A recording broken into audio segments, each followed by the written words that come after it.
Alors, bonjour, est-ce que tu peux te présenter tout d'abord? Bonjour, je suis Laurent Blanchard, j'ai 38 ans, je suis ch'ti. En termes de background professionnel, en fait, j'ai 10 ans d'expérience chez Procter & Gamble dans des fonctions marketing-vente. J'ai expérimenté un peu tous les métiers, de commercial à directeur commercial d'une petite division. Et puis après, j'ai passé 4 ans dans le groupe Carlsberg, où j'étais patron du marketing pour ce qu'on appelle le hors domicile.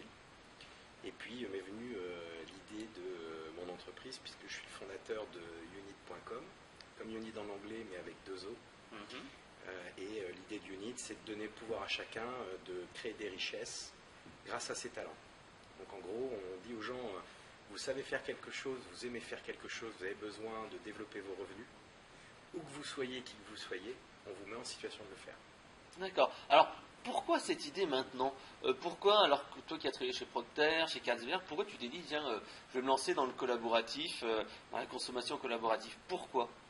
Alors, je ne me suis pas lancé dans la consommation collaborative, j'ai eu l'idée d'Unit qui s'inscrit dans le cadre de la consommation collaborative, d'autant plus que l'idée de consommation collaborative, c'est une idée très neuve.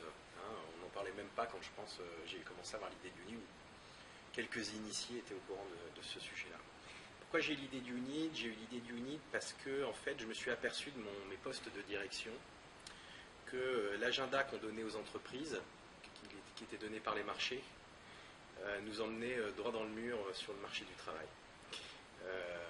En fait, je me suis aperçu qu'on produisait de la richesse et que cette richesse, elle repartait soit vers les marchés pour produire encore plus d'argent. Pour produire encore plus d'argent, exactement. Ou soit pour nourrir la croissance sur des continents où la croissance elle est plus facile à obtenir.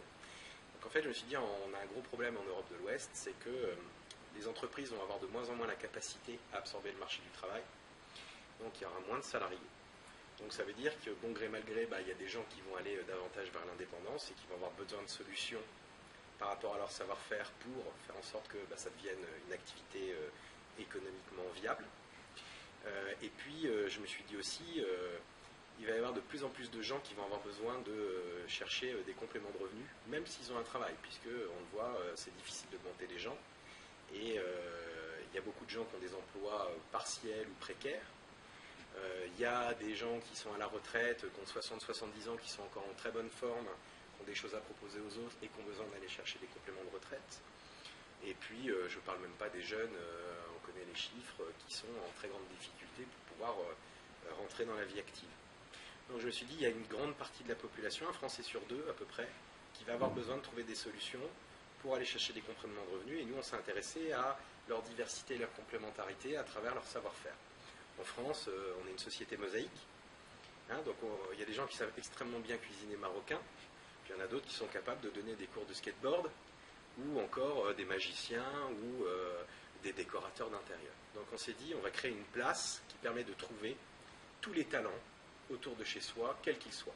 Donc sur Unit, on peut trouver des gardes du corps, on peut trouver des clowns pour l'anniversaire de ses enfants, ou on peut trouver un traiteur pour organiser son anniversaire, ou etc.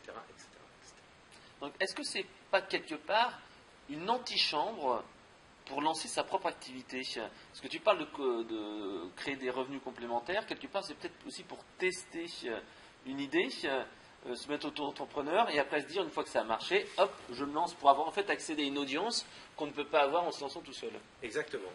En fait, l'idée c'est ça, on s'est dit, les gens ont un talent et entre les personnes qui recherchent leur talent, il y a 15 barrières à franchir. Donc on va faire sauter toutes ces barrières pour les mettre en situation de proposer ce qu'ils savent faire. Donc en effet, ça peut être un moyen d'avoir une activité récurrente, mais ça peut être également un moyen, ou ponctuel, mais ça peut être un moyen aussi de basculer de sa vie de salarié vers autre chose. On peut très bien être salarié la semaine, et puis proposer le samedi matin une activité radicalement différente de ce qu'on fait en tant que salarié. Par exemple, je suis secrétaire et stripteaseuse, je suis go-go dancer le week-end. Alors, on a quelqu'un qui essaie de s'inscrire comme stripteaseur. Pour l'instant, on a... Ouais, vous êtes que dans des activités classiques. Voilà, enfin, on essaye d'avoir des activités qui ne prêtent pas à polémique d'un point de vue légal. Mais on peut très bien dire, je suis secrétaire ou cadre. Notre vie, elle évolue. On n'a pas la même vie à 20 ans qu'à 30 ans, à 40, à 50. On se marie, on a des enfants, on a travaillé beaucoup pendant 15 ans, on a envie de repenser les choses différemment. Il y a des périodes dans la vie d'acquisition, d'action et puis de transmission. Et donc l'idée c'est de favoriser chacune de ces étapes. Et en effet, on peut très bien se retrouver à un moment donné dans sa carrière professionnelle à vouloir repenser différemment sa vie et ses priorités. Et on peut, en effet, grâce à Unid, le samedi matin ou quand on a fini ses heures de bureau, tester son activité sans avoir à payer pour le faire. Puisqu'en fait, on a construit le site sur 3 valeurs. En fait, on essaye de bâtir un site et de lui donner une dimension citoyenne. Ces 3 valeurs, c'est liberté pour chacun de pouvoir révéler aux autres et proposer aux autres le meilleur de lui-même. Égalité des chances face au marché, c'est là où je reviens sur ce que je viens de vous dire, c'est-à-dire on peut poster autant d'annonces qu'on a de talent, c'est gratuit, et les mises en relation sont gratuites et illimitées. C'est-à-dire qu'on va vous envoyer des affaires et vous n'aurez pas à payer pour qu'on vous envoie les affaires. Après, on rentre dans un système, nous, il faut qu'on vive, et si vous faites l'affaire, on prend notre petite quote-part de la création de richesse qu'on vous apporte. Un petit prélèvement sur les transactions qui sont effectuées. Un petit prélèvement sur les transactions. Mais tant que vous n'avez pas conclu d'affaires, vous êtes mis en situation de vous présenter, d'être recommandé, de poster vos réalisations, de montrer ce que vous savez faire, de recevoir des demandes sans avoir à payer pour le faire. Et puis, le dernier pilier de notre modèle citoyen, puisque la citoyenneté, c'est des droits. Donc là, on et les devoirs. Les droits. Et il y a également, pour que ça fonctionne, des devoirs. Le devoir, on a rebaptisé le F de fraternité en R de respect. Le respect, c'est sur Unid, vous vous présentez en votre nom propre, c'est-à-dire vous signalez clairement qui vous êtes. Et quand vous écrivez un commentaire pour les gens, vous le faites également en votre nom propre, vous vous engagez. Et c'est également une compréhension aujourd'hui, à l'état où on en est, des lois, c'est-à-dire par rapport au droit du travail, on invite les gens à prendre connaissance de leurs devoirs et ce qu'ils doivent mettre en place pour être en conformité avec les lois. Demain, notre système qu'on va mettre en place d'intermédiation de paiement permettra de faire des transactions, que l'on soit un professionnel ou un particulier, de manière complètement déclarée. D'accord. Mais est-ce que le plus simple, ça serait pas de leur dire, ok, vous avez la possibilité en fait de déclarer votre activité. Pourquoi en fait vous ne devenez pas tout simplement auto-entrepreneur et vous déclarez un numéro SIRET classique. Auto-entrepreneur, ça coûte quasiment, il y a peut-être des frais un petit peu au départ, mais c'est très peu cher. Ou alors déclarer dans ses revenus. Vous allez peut-être éditer des états ou des choses comme ça qui permettront aux gens de savoir dans quel cas ils doivent leur sortir. Est-ce qu'on part du principe que les gens vont être malhonnêtes ou que les gens vont être plutôt honnêtes? Moi, je pars pas de principe. Je pense que j'ai pas de principe. Je pense que chacun est libre et se détermine en fonction de ce qu'il est. Nous, l'idée, c'est d'être un facilitateur et c'est de pas être restrictif. Donc, en fait, c'est une place où vous pouvez vous proposer vos services en tant qu'entreprise. Vous pouvez très bien dire, moi, je suis plombier artisan. Voilà, j'ai une entreprise et je suis mis comme les autres en situation de réussite. Et d'ailleurs, avec le système de légalisation de la transaction, ça rétablit la concurrence loyale, puisque tout le monde part avec les mêmes contraintes. D'accord ? C'est-à-dire de payer ses charges. Ouais. Après, on peut être auto-entrepreneur, et d'ailleurs, on invite aujourd'hui les gens à s'informer et à s'inscrire auprès des organismes qui font foi pour créer leur statut d'auto-entrepreneur. Après, vous pouvez très bien dire, j'ai pas envie de m'encombrer, de commencer à créer un statut d'auto-entrepreneur. C'est pas si simple que ça. Il y a des gens qui n'ont pas forcément non plus des niveaux scolaires qui leur permettent de bien savoir lire, bien savoir écrire. Et là, on peut très ou pas vouloir s'encombrer tout simplement avec des formalités. Ouais. Et on leur dit, vous pouvez exercer en tant que particulier, vous êtes employé par un autre particulier qui devient votre employeur. Et nous, on vous met un système d'intermédiation qui fait que automatiquement, sur la transaction que vous réalisez, on a déclaré vos charges. Et vous êtes en conformité avec les lois. Et par ailleurs, vous cotisez même à votre propre sécurité sociale, à votre retraite, etc. Ben, alors, est-ce que ça veut dire que si, par exemple, je paye 100 € pour une prestation, oui, vous allez prendre votre commission qui est quelques pourcents et vous allez verser, par exemple, les 40% de frais de frais de sécurité sociale et RSI et compagnie? Alors, exactement. Enfin, sur les entreprises et les auto-entrepreneurs, ils gèrent leur déclaration eux-mêmes. Ils sont déjà dans cette mécanique-là. D'accord ? Donc, eux, on va leur prendre une commission sur leur net. Et puis voilà. C'est-à-dire que l'entreprise, on enlève la TVA puisqu'elle paye la TVA. L'auto-entrepreneur, on prend sur la totalité puisqu'il n'a pas de TVA. Et le particulier, on prendra notre commission sur son net une fois qu'il aura payé ses charges. D'accord. D'accord ? Donc, par exemple, vous êtes une entreprise, je veux dire, je propose 100 € pour une mission. L'entreprise, je vais prendre une commission sur 100 € moins la TVA. Vous êtes auto-entrepreneur, je vais prendre sur la totalité. Vous êtes particulier, je vais vous dire, il y a 55 € peut-être net à la sortie. Est-ce que vous prenez, est-ce que vous ne prenez pas ? Ouais. Comme ça permet au moins d'avoir quelque chose de légal.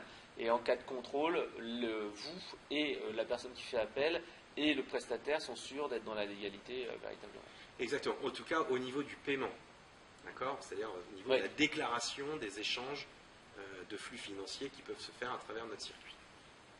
D'accord. Alors, j'aurais une dernière question.